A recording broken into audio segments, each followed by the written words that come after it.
আপোনালোকে কেতিয়াবা ভাবি চাইছেনে যে কিবা এটা বস্তু কিমান বেছি ঠাণ্ডা হ'ব পাৰে, যে টেম্পাৰেচাৰ এটা বস্তুৰ কিমান কম হ'ব পাৰে? মই সৰুতে কি ভাবিছিলোঁ যে যিকোনো এটা বস্তুক মই যিমান ইচ্ছা সিমানেই ঠাণ্ডা কৰিব পাৰোঁ, ঠিক আছে। যেনেকৈ আমি জানো যে 0 ডিগ্ৰীত পানী বৰফ হৈ যায়, বৰফ বহুত ঠাণ্ডা। মই ভাবিছিলোঁ যে মই যিমানেই ইচ্ছা কৰোঁ সিমানেই কম টেম্পাৰেচাৰলৈ লৈ গৈ থাকিব পাৰোঁ।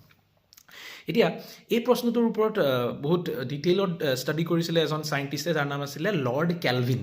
তো কেলভিন এজন বহুত ফেমাছ চাইণ্টিষ্ট, 1800s ওচৰে পাজৰে থকা, 1900sত থকা, 1800sৰ সময়ত থকা এজন বহুত ফেমাছ চাইণ্টিষ্ট। তো তেওঁ এই কুৱেশ্যনটো কৰিছিলে, তেওঁৰ থিয়ৰী যদি আমি পঢ়োঁ তেতিয়া আমি বুজি পাম এই কুৱেশ্যনটোৰ আনচাৰ একচুৱেলি হ'ব কি লাগে।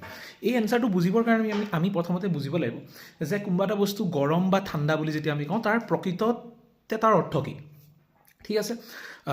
যেনেকৈ আমি যিটো ফিল কৰোঁ কিবা এটা বস্তু গৰম হাতেৰে চুই চালে ঠাণ্ডা যেন আমাৰ লাগে, যদিও এইটো আমাৰ ফিলিং হয়, ফিজিক্সত বা চাইণ্টিফিকেলি এটা বস্তু ঠাণ্ডা বা গৰম হোৱাৰ একচুৱেলি মিনিং কি সেইটো আমি জানিব লাগিব। একচুৱেলি আমি যদি চাওঁ যে প্ৰত্যেকটো বস্তু কিছুমান সৰু সৰু কণিকাৰে গঠিত, তাক আমি এটমছ বুলি কওঁ বা মলিকিউলছ, এটমছবিলাক লগ লাগি মলিকিউলছ বনে। তো বস্তুবিলাক কিছুমান ফাণ্ডামেণ্টেল পাৰ্টিকলছৰে বনা।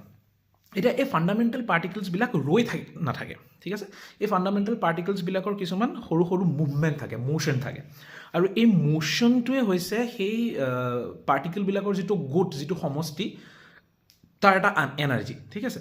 তো যেতিয়া বস্তু এটাৰ গতি থাকিব, যেতিয়া বস্তু এটাৰ গাত গতি থাকিব, তেতিয়া তাৰ গাত এনাৰ্জি থাকে বা শক্তি থাকে।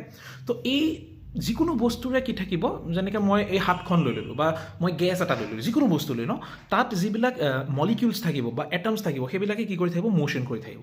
আৰু এই মোশ্যনৰ কাৰণে যিটো এনাৰ্জি থাকে তাকে আমি কি বুলি পাৰ্চিভ কৰোঁ, আমি মানুহে কিবা এটা বস্তু ঠাণ্ডা বা গৰম বুলি পাৰ্চিভ কৰোঁ। যদি কিবা এটা বস্তুৰ গাত এই মোশ্যনৰ কাৰণে থকা এনাৰ্জি বেছি হয়, তেতিয়া আমি বস্তুটো গৰম যেন অনুভৱ কৰিম, হট যেন লাগিব আমাৰ। আৰু যদি এই মোশ্যনটো কম হয়, তেতিয়াহ'লে আমি সেই বস্তুটোক ঠাণ্ডা যেন অনুভৱ কৰোঁ।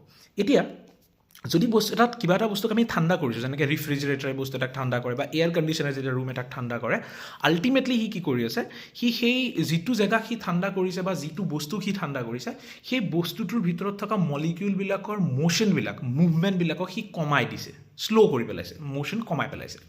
তো তেতিয়া বস্তুটো ঠাণ্ডা হয়। এতিয়া মই বস্তু এটা আটাইতকৈ বেছি ঠাণ্ডা কেতিয়া হ'ব, যেতিয়া এই মলিকিউলছবিলাকৰ মুভমেণ্টটো জিৰ' হৈ যাব, নাইকিয়া হৈ যাব।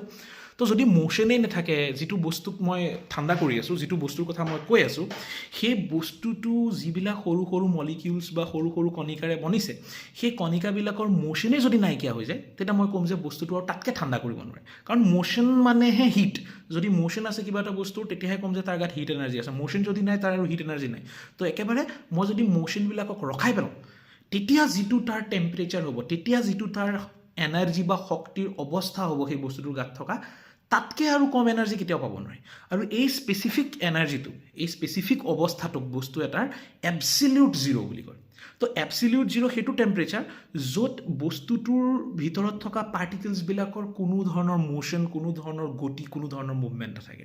আৰু লৰ্ড কেলভিনে এই স্পেচিফিক টেম্পাৰেচাৰটোকেই 0 কেলভিন বুলি কৈছিলে। আৰু সেই কেলভিন নামৰ, যেনেকৈ আমাৰ ফাৰেনহাইট আছে, যেনেকৈ আমাৰ চেলচিয়াছ আছে, তেনেকৈ বিজ্ঞানত আমি কেলভিন স্কেলক আটাইতকৈ বেছি গুৰুত্ব দিম। আৰু কেলভিন স্কেলৰ যিটো 0 পইণ্ট, সেই 0 পইণ্টটোক কোনটোক ক'ম আমি, যিটো পইণ্টত এই বস্তুবিলাক যিবিলাক কণিকাৰে গঠিত, সেই কণিকাবিলাকৰ গতি নাইকিয়া হৈ যায়, ৰখি যায়, ঠিক আছে। সেই স্পেচিফিক টেম্পাৰেচাৰটোকে কি বুলি কোৱা হ'ব, এবছলিউট জিৰ' বা 0 কেলভিন। এতিয়া প্ৰশ্ন হ'ল কি, সঁচা অৰ্থত আমি সেই টেম্পাৰেচাৰটো কেতিয়াও পাব পাৰোঁনে? এনচাৰটো হৈছে আনফৰ্চুনেটলি আমি 0 কেলভিন কেতিয়াও নাপাওঁগৈ। আমি বহুত দিনৰ পৰা, বহুত শ বছৰৰ পৰা আমি ট্ৰাই কৰি আছোঁ বস্তুক ঠাণ্ডা কৰি আমি বহুত ওচৰ পাই যাবগৈ পাৰোঁ 0 কেলভিনৰ, কিন্তু একজেক্টলি 0 কেলভিন পাবগৈ নোৱাৰোঁ আনফৰ্চুনেটলি। ইয়াৰ আনচাৰ লুকাই আছে ফিজিক্সৰ এটা বহুত ইণ্টাৰেষ্টিং বস্তুৰ ওপৰত, যিটো কোৱাণ্টাম ফিজিক্স নামৰ এটা বহুত ফেচিনেটিং টপিকৰ লগত ৰিলেটেড হয়। আৰু কোৱাণ্টাম ফিজিক্সৰ ভিতৰত থকা এটা সৰু প্ৰিন্সিপাল আছে, যাক কোৱা হয় হাইজেনবাৰ্গছ আনচাৰ্টেইনিটি প্ৰিন্সিপাল। কেতিয়াবা সময় পালে আমি তাৰ বিষয়েও পাতিম। কিন্তু আজিৰ প্ৰশ্নটোৰ আনচাৰ হ'ল কি, যে আমি বস্তু এটাক যিমান ইচ্ছা কৰোঁ সিমান কম টেম্পাৰেচাৰলৈ লৈ যাব নোৱাৰোঁ। টেম্পাৰেচাৰৰ এটা লিমিট আছে, আৰু সেই টেম্পাৰেচাৰৰ যিটো শেষ লিমিট, যাতকৈ সৰু টেম্পাৰেচাৰ এক্সিষ্ট কৰিব নোৱাৰে, তাকে কোৱা হয় এবছলিউট জিৰ' বা 0 কেলভিন। যদি ভিডিঅ'টো ভাল লাগিলে ফ'ল' কৰিব, আৰু এনেকুৱা ধৰণৰ সৰু সৰু কথা, বহুত ইণ্টাৰেষ্টিং কথা যদি জানিবলৈ ইচ্ছা আছে, মোৰ ভিডিঅ'বোৰ চাই থাকিবলৈ নাপাহৰিব। ধন্যবাদ।